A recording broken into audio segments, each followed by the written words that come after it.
तो आज हम लोग फॉर्मूला बनाएंगे, मजा आएगा। ठीक है, अलजेब इसका ट्रिग्नोमेट्रिक आइडेंटिटीज वाला। तो अच्छा लगेगा, मजा आएगा बनाने में, सीखेंगे हम लोग। तो देखो, हम लोग को पता है पाइथागोरस थ्योरम क्या होता है। कोई बताएगा क्या होता है? तो नहीं आता, पहले उसको सीख लो, है ना।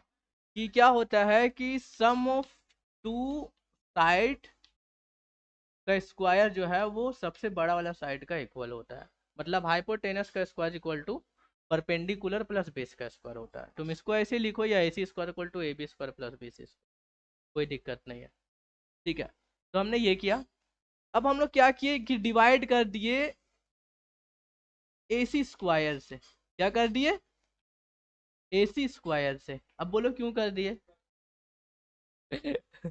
भाई फॉर्मूला बनाने के लिए, और क्या। हमारे यहाँ तो ऐसे ही होता है ना, फॉर्मूला बनाने के लिए करना पड़ता है।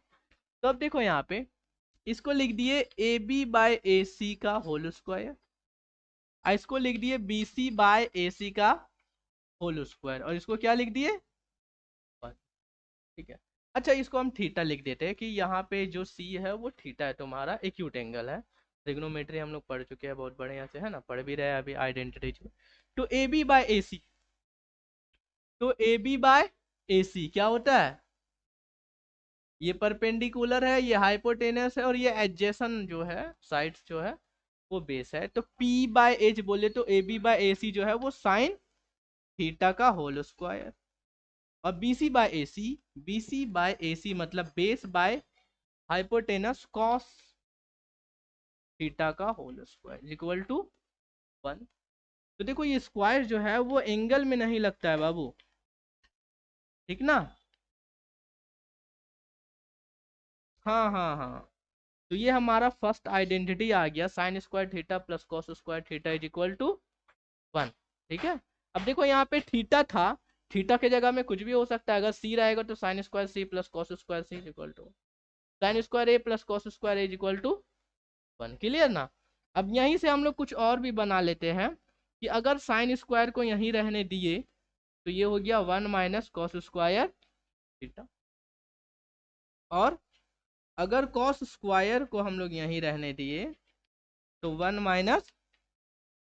तो मेन ये हमारा फॉर्मूला, इसके द्वारा जो है हम लोग ये दोनों फाइंड कर लिए कि sine square theta is equal to 1 minus cos square theta, और cos square theta is equal to 1 minus sine square. हाँ हाँ हाँ, दोनों सेम होना चाहिए। थीटा C रहेगा, 45 45 60 60 कुछ भी, हाँ हमेशा बनाएगा। ठीक है, ये ट्रुथ है, यूनिवर्सल ट्रुथ है ये, इसका ये भी हो गया। अब एक काम हुआ हमारे पास, क्या कि AB का स्क्वायर प्लस BC का स्क्वायर इक्वल टू AC का स्क्वायर, ये है, इसी पे हम लोग काम कर रहे थे, पाइथागोरस थ्योरम। अब AB डाल देते हैं। क्या डाल दे? AB डाल दे या BC डाल देते? चलो BC डाल देते हैं। BC का स्क्वायर से डिवाइड कर दिए। ठीक है, किसी से भी करो, AB से या BC से, डजेंट मैटर। अब ये क्या हो जाएगा? AB/BC का होल स्क्वायर। तो क्या हो जाएगा? AB/BC, तो AB/BC मतलब tan थीटा का। अब ये देखो बाबू, कट गया, और यहाँ पे क्या आ गया? AC का स्क्वायर बाय BC का स्क्वायर, तो AC का स्क्वायर बाय BC का स्क्वायर। तो ये H/B, तो B/H कॉस का होता है, तो उसका उल्टा क्या हो जाएगा? sec थीटा का होल स्क्वायर। तो tan square theta plus 1 is equal to sec square theta. इस तरह से लिखो या इस तरह से लिखो, बात बराबर है, तुम जिस तरह से भी लिख सकते हो। क्लियर ना। तो ये, हाँ, तो ये तुम्हारा मेन जो आइडेंटिटी सेकंड आ गया। अब इससे हम लोग क्या बना लेंगे बोलो? हाँ, अगर 1 यहीं पे रहने देते हैं तो sec square theta minus tan square theta is equal to 1। और अगर tan स्क्वायर थीटा यहाँ पे रहने दिए तो sec square theta minus 1। Clear? नहीं, प्रूफ नहीं आता है, लेकिन मजा आ रहा है ना। ठीक है, तुम प्रूफ करने, क्योंकि ये जो आइडेंटिटीज है ट्रिग्नोमेट्री के, इसमें सिर्फ प्रूफ ही है बहुत सारा, तो ये प्रूफ तुम्हारा काम आएगा शायद कहीं ना कहीं। समझ रहे हो ना? तो कहाँ थे हम लोग? 1 + tan² is equal to sec² theta. तो हम लोगों ने फिर से कहाँ से स्टार्ट किए थे? AB² BC² equal to AC² यहीं से स्टार्ट किए थे। अब क्या हम लोग किए? पहले AC² से डिवाइड किए, फिर BC² से, अब AB² कर ले। तो AB² से कर लेते हैं डिवाइड बोथ साइड। क्या हुआ? हाँ हाँ, वो तो समझ में आता है ना, वो हम लोग को समझ आता है। तो AB² बोलो या होल स्क्वायर बोलो, वो तो हम लोग सीख चुके हैं। तो BC/AB क्या हो जाएगा? BC/AB मतलब B/P। तो B/P किसका होता है? कॉट का होता है, मतलब कॉट थीटा का होल स्क्वायर।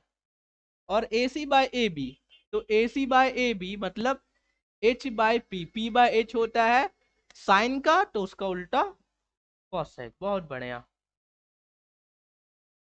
तो ये रहा। अब क्या हो जाएगा? 1 + cot², माफ करना, क्लियर। तो ये थर्ड आइडेंटिटी हो गया। अब इससे ही हम लोग जो है वो दो कर सकते हैं ना। क्या हो जाएगा बताओ तो? हाँ, cosec² थीटा। नहीं समझे? तो यहाँ पे 1 + cot² theta is equal to cosec² theta. अब इसी से हम लोग क्या बना लेंगे कि cot² थीटा को यहीं रहने देते हैं, तो cosec² थीटा -1 हो जाएगा। और अगर 1 को यहीं रहने देते हैं तो cosec² theta -cot² theta. Clear ना? ये वाला दिख नहीं रहा, इसको यहाँ पे लिख देते हैं। 1 = cosec² थीटा -cot²। तो एक्चुअल में हमारे पास तीन ओरिजिनल है, sin² theta plus cos² theta is equal to 1। और इससे फिर दो बना, है ना। फिर 1 + tan² theta is equal to sec², फिर इससे दो बना। और फिर 1 + cot² theta is equal to cosec² से, इससे ये दो बना। क्लियर ना? तो ये था हमारा अलजेब्रिक आइडेंटिटीज का प्रूफ।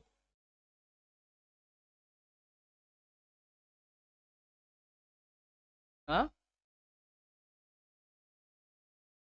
हाँ हाँ हाँ, कोई दिक्कत नहीं है, हम लोग सीक्वेंस से काम किए ना। अब देखो एक और बात। अब जैसे कि मान लो हमें, जैसे कि जनरली हम लोग को नॉर्मली जो पिछले बैच में जो जितने सारे स्टूडेंट थे वो लोग पढ़े थे, और सब लोग के लिए ये क्या होता है कि सब लोग को sin² theta plus cos² theta is equal to 1। तुम भी पढ़ोगे तो देखना कि sin² theta cos² theta is equal to 1 सब याद होता है। But 1 + tan² theta is equal to sec², 1 + cot² theta is equal to cosec² याद नहीं होता है। तो इसका भी ट्रिक से हम लोग याद कर सकते हैं। हम लोग क्या करेंगे कि sin² से डिवाइड कर देंगे। क्या करेंगे? sin² थीटा से डिवाइड कर देंगे। तो क्या हो जाएगा? साइन साइन कट गया 1, cos/sin क्या होता है? cot² theta. और ये क्या हो जाएगा? cosec² theta. ये बन गया। और फिर क्या हो जाएगा कि फिर से sin² theta plus cos² theta is equal to 1 है। इसमें हम लोग क्या डिवाइड करेंगे? साइन था आपकी बात, cos² करेंगे।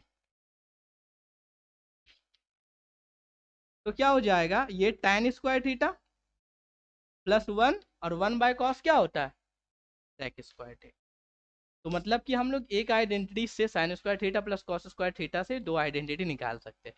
क्लियर है? तो तुमको ये वाला याद रखना है, sin² theta plus cos² theta. चलो हम लोग इसका एक्सरसाइज करते हैं। फर्स्ट जो शुरुआती क्वेश्चन है वो थोड़ा इजी है, बट इसके बाद जो है थोड़ा सा टाइम लगेगा, टाइम टेकिंग होगा, लेकिन हम लोग धीरे धीरे आराम से सॉल्व करेंगे।